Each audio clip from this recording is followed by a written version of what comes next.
Muy buenas tardes, ¿cómo están? Espero que estén gozando de buena salud al lado de su familia. El día de hoy queremos regresar a comenzar o a terminar. Bueno, tampoco, ni comenzar ni terminar. Pensé que podía terminar el día de hoy, pero es demasiado. Ok, ya, ya mi esposa me reprendió. No, no, es demasiada escritura. Es tanto lo que hay que comunicar que a veces digo yo, es demasiado como para que podamos retener tanto. Y la idea es eso, de que retengamos. Por lo tanto, también no voy a tomar como excusa que es tanto, sino que también usted tiene que ponerse pilas y debe de absorber, pedirle al Señor que le dé esa retención, poder retener lo que aprende y poder ponerlo en práctica. Así que vamos a entrar entonces de nuevo a lo que es lo que hablamos la semana pasada, segunda de Timoteo capítulo 3. Segunda de Timoteo capítulo 3, y la semana pasada hablamos de los versículos 1 al versículo 9. Ahora vamos a hablar de los versículos 10 al 17, aunque desde ya le advierto, no vamos a terminar hasta el 17. Con la ayuda de Dios terminamos hasta el 12. Para el próximo domingo, entonces sí, ya les prometo, terminamos. He titulado el día de hoy el sermón, el encargo para los últimos días. El encargo para los últimos días. Vimos cómo la semana pasada comenzamos hablando acerca de que en estos postreros días, estos últimos días, iban a venir falsos maestros. Bueno, ahora le da Pablo a Timoteo el encargo. ¿Qué es lo que tenemos que estar haciendo? ¿Qué es lo que debemos hacer para estos últimos días? Leamos. Segunda Timoteo 3, 10 al 17. Pero tú, Timoteo, sabes muy bien lo que yo enseño y cómo vivo y cuál es el propósito de mi vida. También conoces mi fe, mi paciencia, mi amor y mi constancia. Sabes cuánta persecución y sufrimiento he soportado y cómo fui perseguido en Antioquía, Iconio y Listra. Pero el Señor me rescató de todo eso. Es cierto, y todo el que quiera vivir una vida de sumisión a Dios en Cristo Jesús sufrirá persecución. Pero los malos y los impostores serán cada vez más fuertes. Engañarán a otros y ellos mismos serán engañados. Pero tú debes permanecer fiel a las cosas que te han enseñado. Sabes que son verdad, porque sabes que puedes confiar en quienes te las enseñaron. Desde la niñez se te han enseñado las Sagradas Escrituras, las cuales te han dado la sabiduría para recibir la salvación, que viene por confiar en Cristo Jesús. Toda la Escritura es inspirada por Dios y es útil para enseñarnos lo que es verdad y para hacernos ver lo que está mal en nuestra vida. Nos corrige cuando estamos equivocados y nos enseña a hacer lo correcto. Dios la usa para preparar y capacitar a su pueblo para que haga toda buena obra. Me encanta. Vamos entonces a comenzar. Y quiero comenzar con el versículo 10. El versículo 10 que nos dice: pero tú, Timoteo, sabes muy bien lo que yo enseño. Mira qué excelente. Sabes muy bien lo que yo enseño y cómo vivo y cuál es el propósito de mi vida. Interesante. Debemos nosotros saber cómo vivimos, qué es lo que enseñamos, y debemos saber también el propósito de Dios para nuestras vidas. Dice, también conocen mi fe. Conocemos nuestra fe. Podemos dar testimonio de nuestra fe. Mi paciencia, mi amor y mi constancia. Por lo tanto, mi primer punto, usted y yo debemos saber muy bien lo que se nos ha enseñado y cómo vivo. ¿Qué se nos ha enseñado? Y debemos entender que no solamente se trata de enseñar, sino que ¿de qué? De vivir. porque de nada nos sirve enseñar algo si no lo vivimos. Esto va junto, es un complemento. Dice, ¿sabes muy bien lo que enseño, lo que yo enseño y cómo vivo? Bueno, vamos a Romanos capítulo 2, versículo 21. Ahí nos dice, ahora bien, si tú enseñas a otros, ¿por qué no te enseñas a ti mismo? Predicas a otros que no se debe robar, ¿pero qué? Pero tú robas. No podemos enseñar la palabra de Dios cuando no la estamos obedeciendo, cuando no estamos nosotros viviendo la palabra. Es una contradicción. Es como cuando nuestros padres, ¿verdad?, nos decían, no tomes porque la bebida alcohólica es mala. Sí, pero él tenía una cerveza en la mano. Entonces, ¿de qué terminábamos haciendo? Tomando. ¿Por qué? Porque era el ejemplo. Muchas veces el ejemplo habla mucho más fuerte que las palabras que tratan de enseñarnos. Por lo tanto, tenemos que estar nosotros conscientes. Debemos saber muy bien lo que yo estoy enseñando. Ahora usted podrá pensar, bueno, pero yo no enseño. Hermano, yo no soy maestro, yo no soy predicador. Pero Dios te ha puesto en tu casa para que tú enseñes, para que tú le muestres a tu familia cuál es y cómo debe de conducirse una persona que se llama cristiano. Que no solamente es de decir las cosas, es de practicar las cosas, es de obedecer al Señor. Debemos enseñar mediante el Espíritu. En otras palabras, tenemos que enseñar lo que la Biblia enseña, no ideas nuestras. Debemos poner nuestra vida en armonía con nuestras palabras, que lo que yo enseño, lo que yo digo, va de acuerdo con la forma en como yo vivo. Y tercero, tenemos que leer las Escrituras primero, porque no puedo decir algo que dice la Biblia si la Biblia no lo dice. Y el día de hoy es muy común esto, ¿verdad? Los falsos maestros, como nos decía en los versículos anteriores Pablo, que vendrán, ¿qué? Vendrán como lobos rapaces. En realidad vienen disfrazados de oveja, pero son lobos rapaces. Solamente toman un versículo como un trampolín para empezar a predicar el humanismo, para empezar a predicar herejías, falsa enseñanza. Tenemos nosotros que leer la palabra del Señor. Existen 3 aspectos claves en cuanto a la lectura de la palabra que se deben considerar durante la preparación. Uno es la observación. Esto es lo que nosotros hemos hecho en la iglesia. A mí se me ocurrió, creo que es bueno, no porque se me haya ocurrido a mí, pero yo tomé la palabra oír porque nos acercamos a Dios, porque queremos escuchar, queremos oír qué es lo que Dios quiere decirnos. Bueno, este oír empieza con la letra O para observar. Leo la palabra y observo qué es lo que está pasando, qué es lo que Dios está comunicando. Observar o observación es examinar con cuidado lo que aparece en el pasaje. A veces leemos, y después alguien nos pregunta, ¿qué leíste? Segunda de Pedro. ¿Y qué dijo? Segunda de Pedro.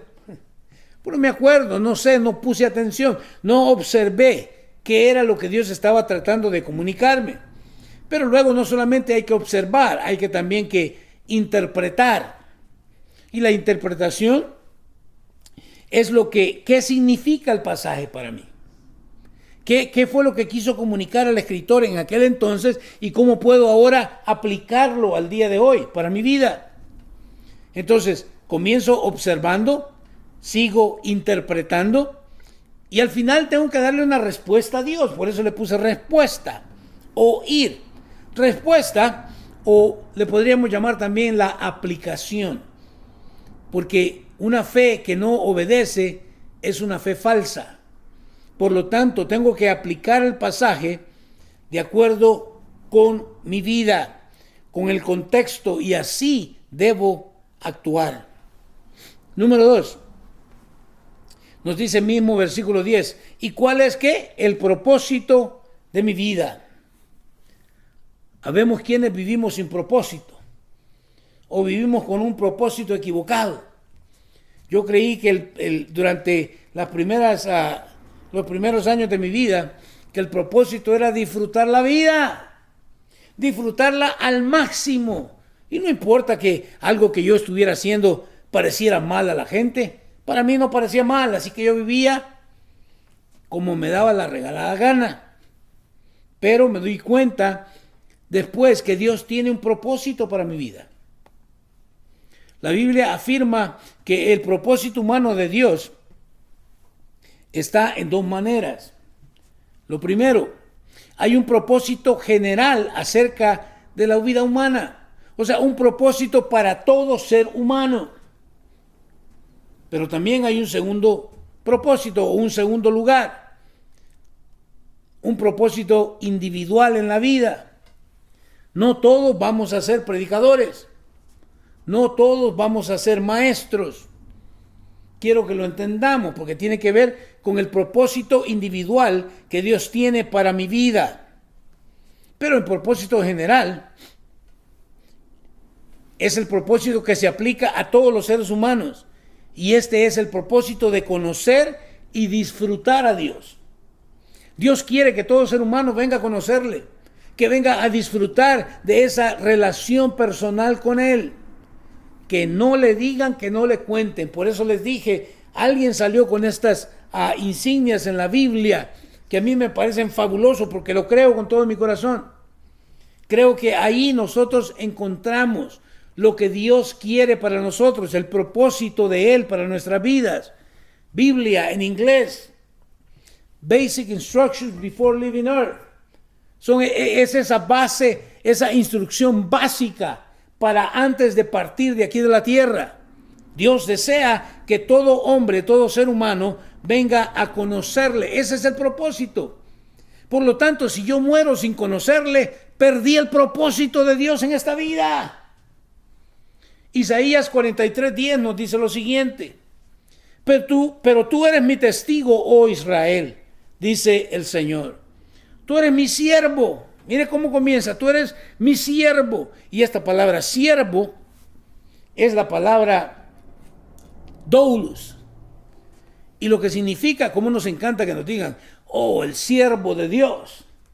Y uno se siente ahí como pavo real. Esa palabra es esclavo. Dios está diciendo, tú eres mi esclavo. Tú has sido escogido. Mira que yo no me escogí a mí mismo. Yo no soy el que dije, yo quiero ser pastor, ¿dónde me meto? ¿Qué estudio? No. Dios fue el que me escogió para hacer esto. ¿Para qué? Para conocerme. Tú has sido escogido para conocerme, para creer en mí y comprender que solo yo soy Dios. No hay otro Dios, nunca lo hubo y nunca lo habrá. Vemos específicamente el propósito de Dios para cada ser humano. En el libro de Mateo, capítulo 28, versículos 19 y 20, nos habla de la gran comisión. Dice, por lo tanto, vayan y hagan discípulos de todas las naciones. Esto es para todo creyente, no es solamente para los líderes de la iglesia, solo para los pastores, no, esto es para cada uno de nosotros. Hay que ir y hacer discípulos de todas las naciones, bautizándolos en el nombre del Padre y del Hijo y del Espíritu Santo. No comprendo, no entiendo cómo gente pasa 20, 30 años en el Evangelio y no se han bautizado. Esa es una contradicción increíble. Versículo 20. Enseñen a los nuevos discípulos a obedecer todos los mandatos que les he dado. ¿Escuchó? A los nuevos discípulos hay que enseñarles ¿qué? A obedecer. Pero por eso es que seguimos constantemente en cada predicación. Obediencia, obediencia, obediencia, obediencia. ¿Por qué? porque hay quienes se olvidan de la obediencia. Y tengan por seguro esto, que estoy con ustedes siempre, hasta el fin de los tiempos. A veces la gente dice, pastor, pero es que yo no siento la presencia de Dios. Dan ganas de pegarle un bibliazo. ¿Sentiste eso? La fe no se trata de sentimientos.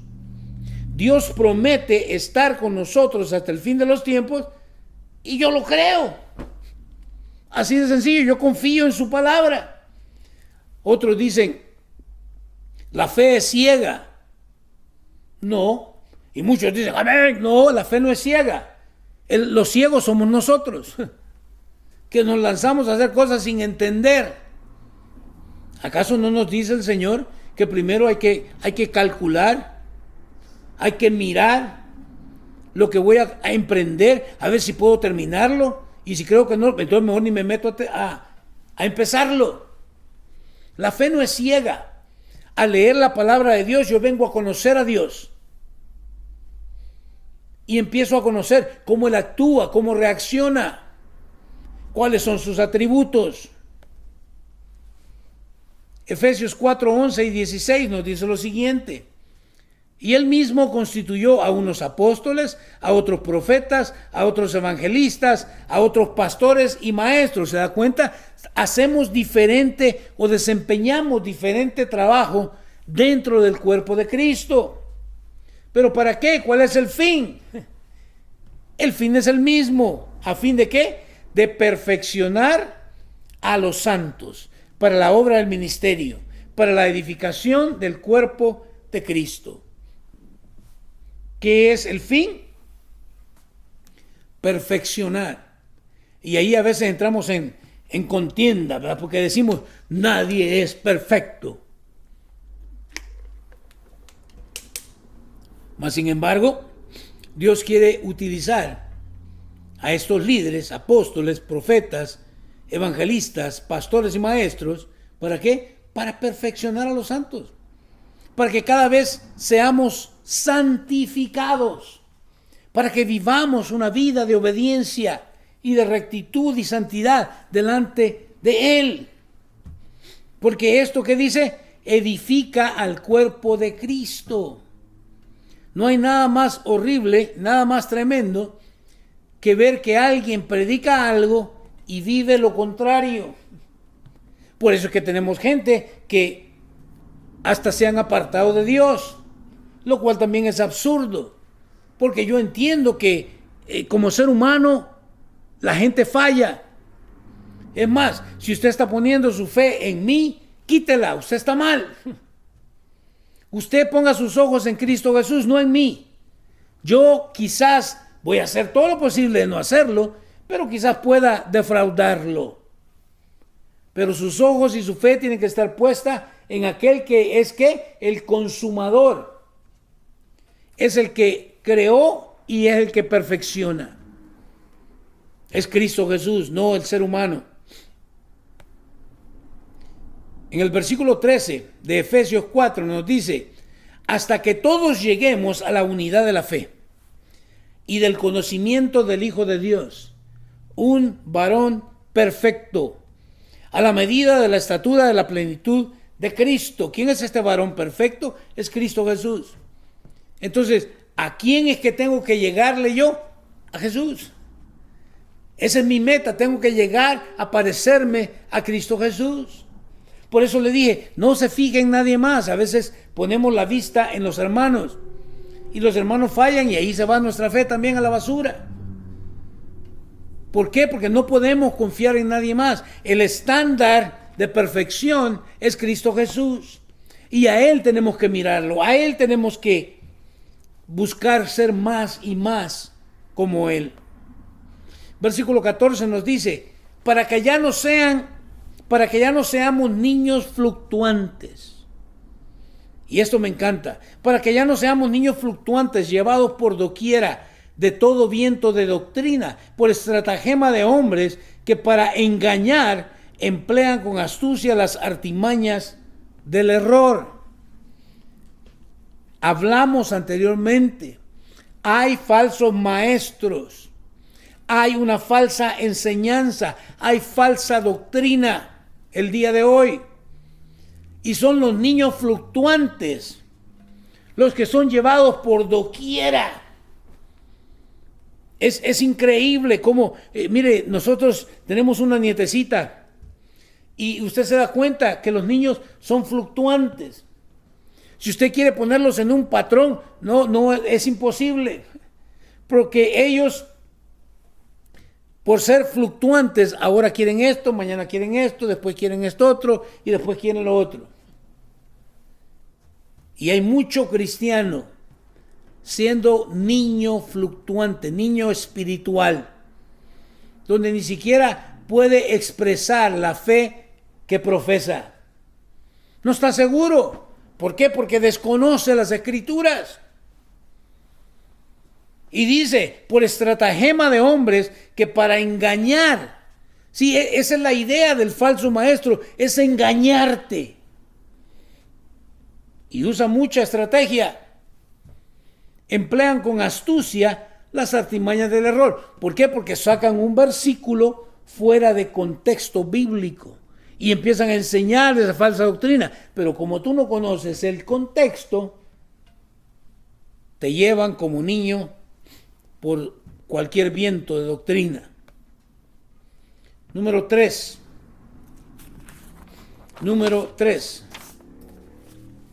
También conoces mi fe, mi paciencia, mi amor y mi constancia, le dice Pablo a Timoteo.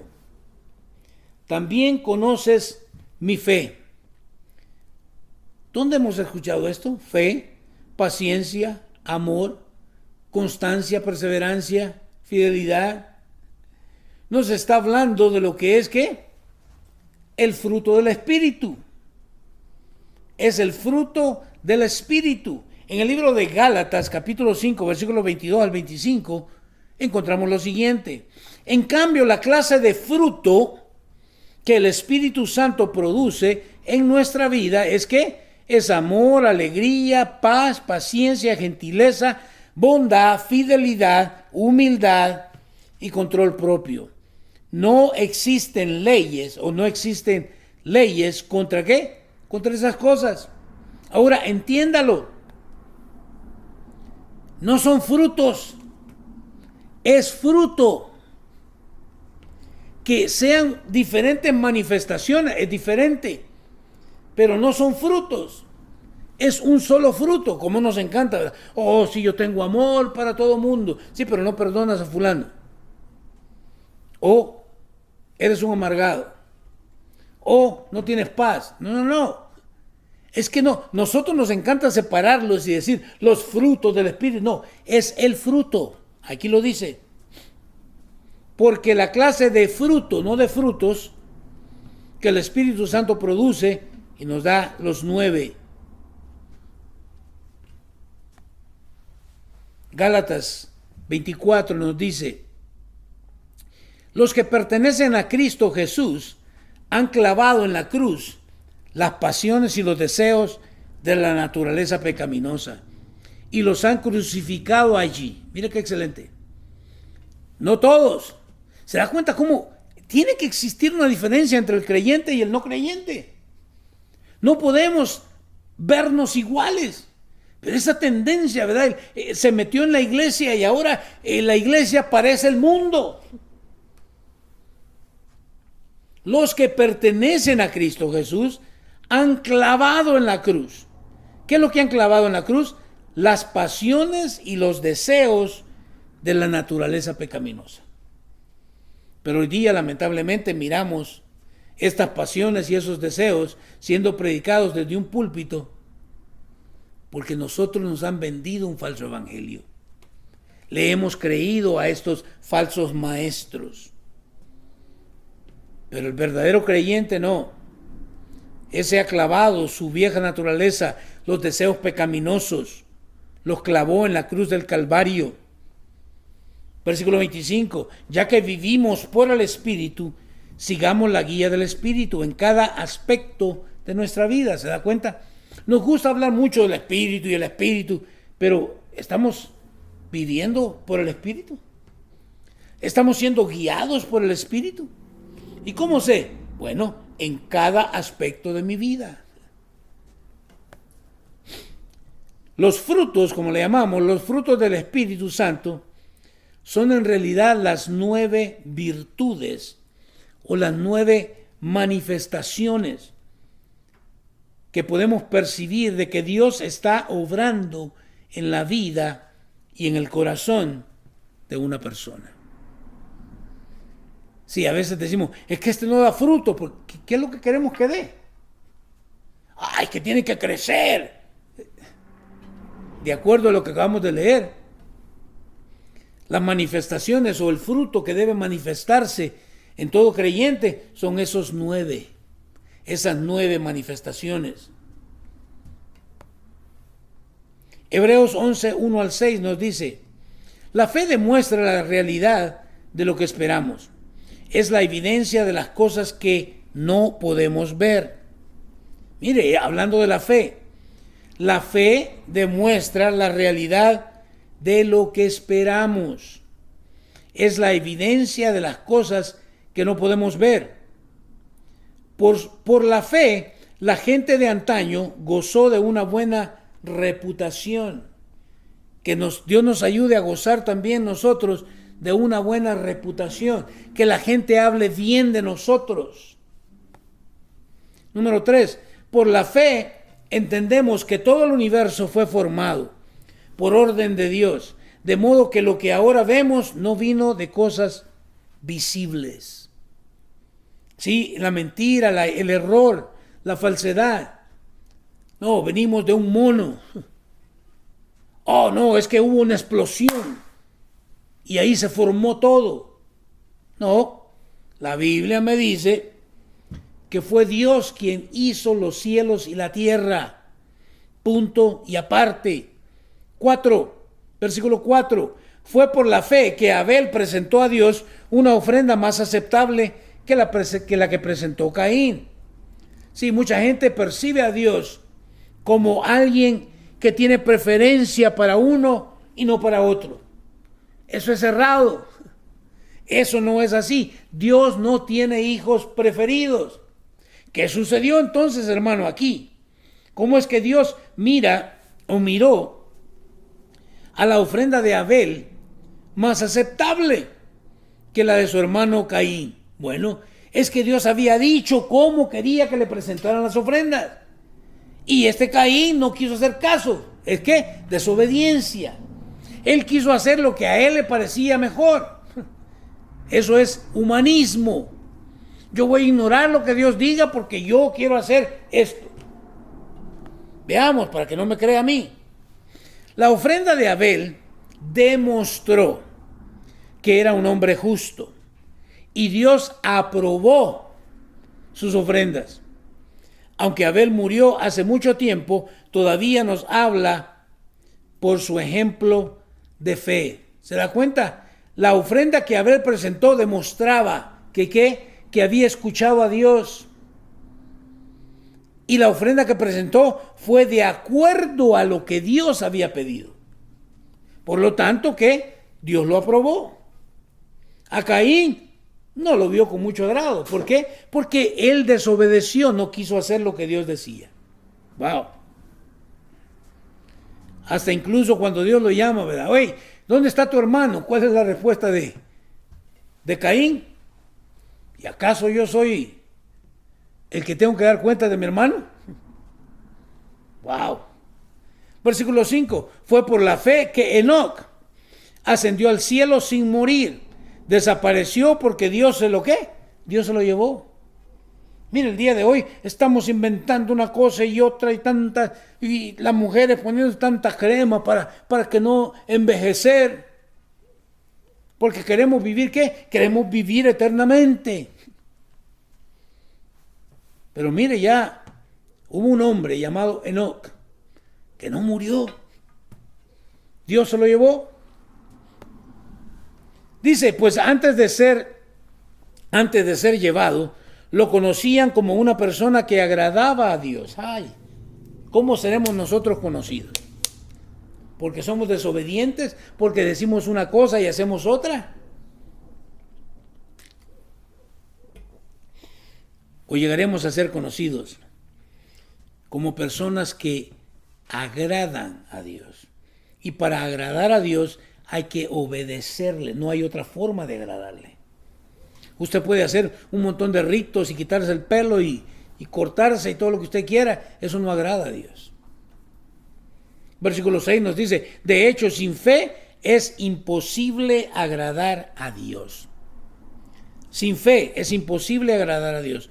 Todo el que desee acercarse a Dios debe creer que Él existe y que Él recompensa a los que lo buscan con sinceridad. Mire qué excelente.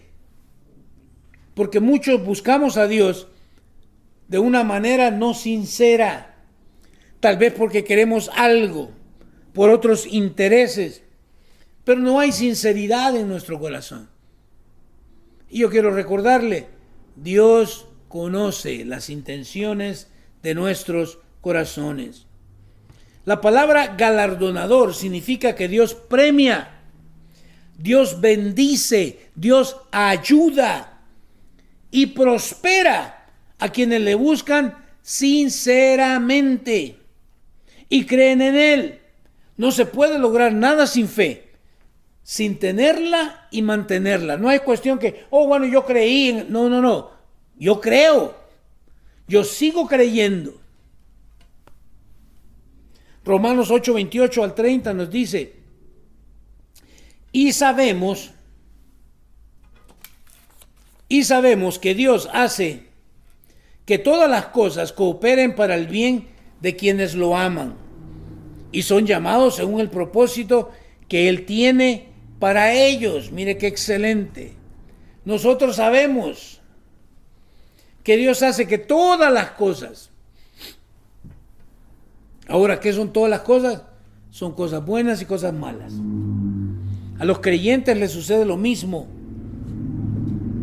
que les sucede también a los no creyentes.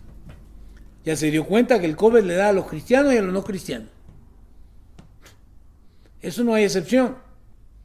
Pero nosotros sabemos que Dios hace que todas las cosas cooperen, que ayuden para el bien de quienes, ¿qué? De quienes lo aman.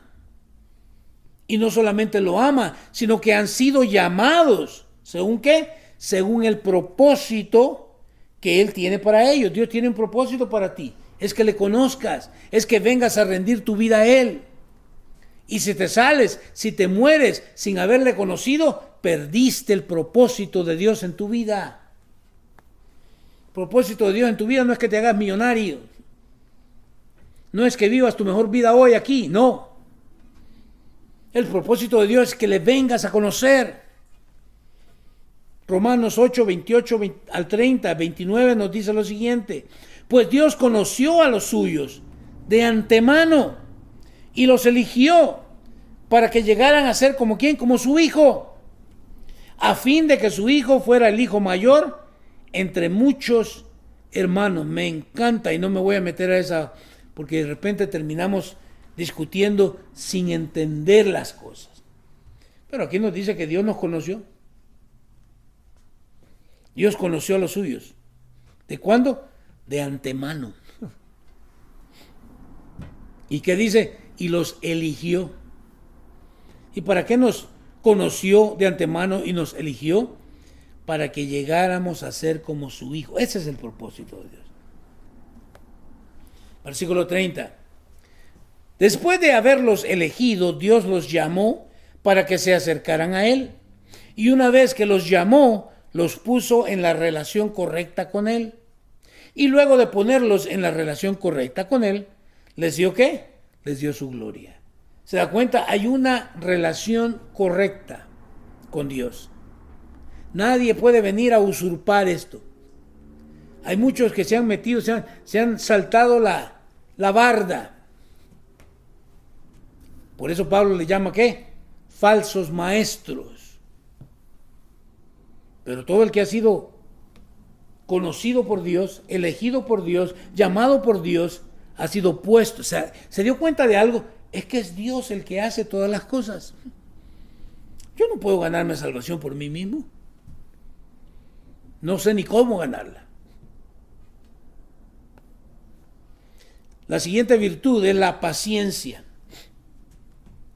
La paciencia, la cual dice implica la capacidad de sufrir circunstancias adversas esperando con tranquilidad, de una manera voluntaria y no por mera necesidad.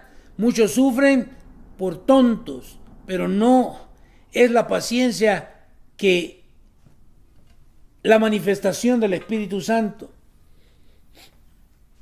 Actualmente, muchos de nosotros estamos sufriendo la diabetes 2, pero ese es por no saber comer.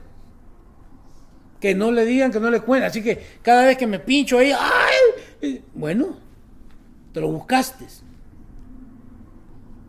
Pero muchos creen que están sufriendo para Cristo. Bueno, están sufriendo por su necedad.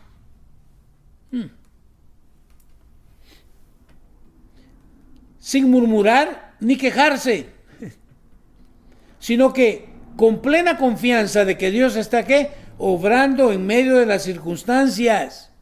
O sea, no importa, todavía Dios puede hacer algo conmigo. No se dé por vencido, jamás. Hermano, pero es que yo hice, y bueno, empieza a hacer diferentes las cosas. Es todo lo que toma. Y de que Él sabe lo que está haciendo. Dios sabe por qué lo permitió. Y lo que es mejor para cada uno de sus hijos según su propósito. En esta lista que nos daba de estas 5 virtudes, o 9, no 5, ¿dónde salió 5? ¿Quién me está soplando 5? De esas 9 virtudes, la palabra es el amor, con eso comienza. La palabra amor en este texto es la traducción de la palabra griega ágape, el cual es uno de los tipos de amor en la Biblia y que a su vez significa afecto o benevolencia, específicamente plural, o sea, es un festín de amor. En Cristo encontramos ese festín donde yo recibo lo que no merezco. Es el amor agape de Dios. Según el diccionario bíblico Strong, se trata de una actitud sincera que busca el bienestar de ¿quién? Del prójimo, no el mío. ¿Se acuerda cómo nos dijo Pablo que iba a ser la actitud de estos falsos maestros? Amadores de sí mismos. Primero yo, después yo y por último yo. Pero ese no es el amor de Dios. No es el amor ágape. Por encima de los intereses personales. Uno de los rasgos más importantes del carácter cristiano es la constancia. Constancia significa firmeza y perseverancia del ánimo en las resoluciones y en los propósitos. Es persistir actuando con permanencia en algo por el tiempo que sea necesario. Cuando alguien me dice, ¿y todavía estás en el cristianismo? Dan ganas de darle un bibliazo. Porque esto no es un juego. Esto no es a ver si funciona. No, yo sé que funciona. Y ya sea que yo lo vea en esta vida o no, voy a seguir creyendo que al morir voy a recibir la recompensa por la cual fui conocido antes de la creación del mundo, fui elegido, fui llamado, fui traído a esta relación correcta con Dios. Me encanta. ¿Qué es fidelidad? La fidelidad es una actitud de alguien que es fiel. ¡Wow! ¡Qué sabio, hermano!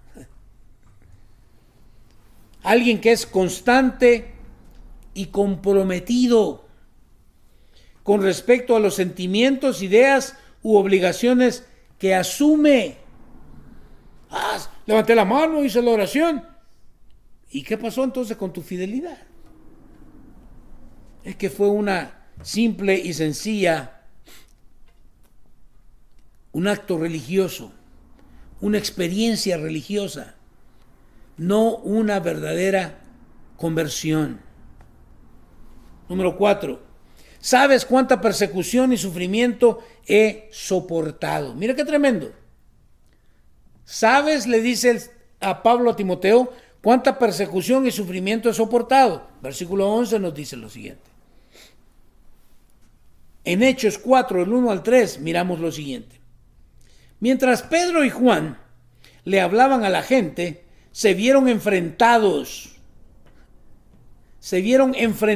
¿Por quiénes? Por los sacerdotes, el capitán de la guardia del templo y algunos de los saduceos. Mire qué tremendo. ¿Por quiénes fueron enfrentados Pedro y Juan? Por los líderes religiosos. Y hablamos la semana pasada, y espero que se recuerde. Religiosos porque creemos en Dios. ¿Estos son qué? Son legalistas. Número 2, estos líderes estaban sumamente molestos porque Pedro y Juan enseñaban a la gente que hay resurrección de los muertos por medio de Jesús. Mire qué interesante. ¿Qué dice? Que estos estaban sumamente molestos. ¿Por qué tienes que predicar de esa resurrección en el día de resurrección? ¿Por qué no te unes con todos nosotros y empezamos a buscar huevitos de conejo? No, porque de eso no se trata la resurrección, lo siento. ¿Qué dice el versículo 3? Los arrestaron y como ya era de noche, los metieron en la cárcel hasta la mañana siguiente. Mateo 5:10, recuerda esto. Dios bendice a los que son perseguidos. Pero no porque son perseguidos porque andan haciendo cosas malas. No, terminemos de leer. Dios bendice a los que son perseguidos por hacer lo correcto. Porque el reino del cielo, ¿qué? Les pertenece. Si eres perseguido por hacer lo correcto, entonces el reino de Dios te pertenece, de acuerdo a lo que dice aquí, y eres bendecido. Pero si eres metido a la cárcel o eres perseguido por las tonteras que andas haciendo, bien que te hayan metido a la cárcel y bien que te hayan perseguido. Porque la idea no es esa, no es hacer lo que a mí me dé la gana. No es darles rienda suelta a mis deseos carnales. Es someterme a lo que Dios dice. Y si eso va a traer sufrimiento, bienvenido. Juan 15:18. Si el mundo los odia, y créame, el mundo nos odia, recuerden que a mí me odió primero. ¡Qué tremendo! Mateo 16:21 al 23. Desde entonces comenzó Jesús a declarar a sus discípulos que le era necesario ir a Jerusalén y ¿qué? Y padecer mucho de los ancianos, de los principales sacerdotes y de los escribas, y ser muerto y resucitar al tercer día. Dios se los dijo, Cristo se los reveló. Versículo 22. Entonces Pedro, tomando aparte, comenzó a reconvenirle, diciendo: Señor, ten compasión de ti. En ninguna manera esto te acontezca. ¿Qué estaba predicando Pedrito? Humanismo. Ay, no, protégete a ti. Primero tú y después tú. No. Veamos la respuesta de Jesús ante Pedro. Versículo 23. Pero él volviéndose dijo a Pedro: quítate de delante de mí, Satanás. ¿Será que Jesús necesitaba lentes? ¿Confundió a Pedro con Satanás? No. Es que en ese momento Pedro decidió hacer la obra de Satanás. Si acababa de decir Jesús, por esto vine y aquí voy para Jerusalén y me va a pasar todas estas situaciones. Y Pedro dice: no, que no te pase eso a ti. ¿Cómo va a ser posible? Quítate delante de mí, Satanás. Me eres tropiezo. ¿Sabes que a veces somos tropiezo? Porque pensamos en una forma humana y no en la forma espiritual que deberíamos de pensar. Me eres tropiezo, le dijo. ¿Por qué? Porque no pones la mira en las cosas de Dios, sino en la de los hombres. ¡Qué tremendo! Gálatas 5:20. Mi antiguo yo ha sido crucificado con Cristo. Mi antiguo yo ha sido crucificado con Cristo. Ya no vivo yo, sino que ¿qué? Sino que Cristo vive en mí. Así que vivo en este cuerpo terrenal confiando en el Hijo de Dios, quien me amó y se entregó a sí mismo por mí. Filipenses 3, 7 y 8. Antes creía que esas cosas eran valiosas, pero ahora considero que no tienen ningún valor debido a lo que Cristo ha hecho. Así es, todo lo demás no vale nada cuando se le compara con el infinito valor ¿de qué? De conocer a Cristo, Jesús, mi Señor. Me encanta cómo lo pone. El infinito valor no tiene precio, no tiene fin. El conocer a Cristo Jesús, quien es mi Señor. Él es el que manda, Él es el que dirige, Él es el que tiene la última palabra en mi vida. Que dice, por amor a Él, he desechado todo lo demás y lo considero basura a fin de ganar a Cristo. Gloria sea el nombre de Dios. Te dejo con este último quinto punto. Y todo el que quiera vivir una vida de sumisión a Dios en Cristo Jesús, sufrirá persecución. Así que si tú no quieres vivir una vida de sumisión a Dios, bueno, puedes hacerlo. Puedes ir a esta nueva iglesia que se abrió. Se llama Pare de Sufrir. Pero la verdad es que todo el que quiera vivir, todo el que quiera, porque esto Dios no obliga a nadie. Si tú quieres vivir una vida de sumisión, ¿qué es una vida de sumisión? Es una vida de obediencia a Él. ¿Qué dice? Sufrirá. Quiere decir que cuando nos convertimos en creyentes, vamos a sufrir persecución por causa del Evangelio. Lucas 9, 21 al 27. Con esto terminamos, para que se vaya a comer sus pupusas. Dice, Jesús les advirtió a sus discípulos que no dijeran nada a nadie quién era Él. El Hijo del Hombre tendrá que sufrir muchas cosas terribles, les dijo. Será rechazado por los ancianos, por los principales sacerdotes y por los maestros de la ley religiosa. ¿Qué dice? Lo matarán. Pero al tercer día resucitará. Versículo 23. Entonces dijo a la multitud, si alguno de ustedes quiere ser mi seguidor, tiene que abandonar su propia manera de vivir, tomar su cruz. ¿Cuándo? Cada día. Y seguirme. ¿Se da cuenta cómo la invitación está ahí? Si alguno de ustedes quiere ser mi seguidor, nadie está obligado a ser un creyente, a ser un cristiano.